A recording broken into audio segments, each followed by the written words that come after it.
Euthanasia, if it becomes legalized, may turn into just murder.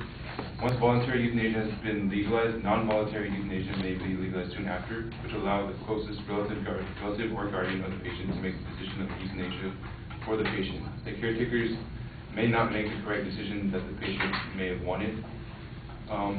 This is possible because for the Death with Dignity Act, you have to sign off.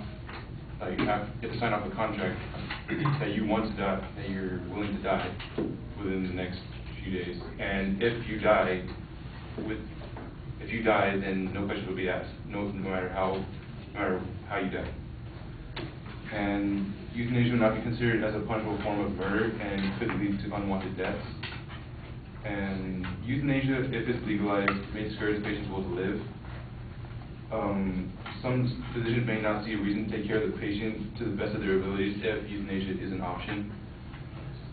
And the patients may then see it as though no one cares if they live or die, and then would want euthanasia because they would feel as though they have no purpose to live.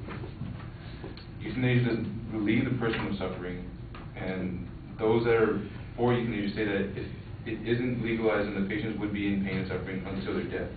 However, with today's technological advancements in medicine, it is almost certain that a patient who is in pain can be given the proper treatment so that they won't feel any pain and therefore won't have to suffer. Euthanasia is supposed to be a good death or a peaceful death. While one method of euthanasia would be a prescription of barbiturate, which is assumed to be painless, others seem inhumane as a method of a good death.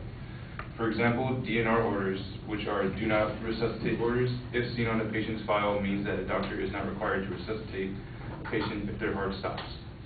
They are not required to try and revive the patient in any way. So if there are other factors that were causing the patient's heart to stop, then the doctor wouldn't do anything to let the person pass away.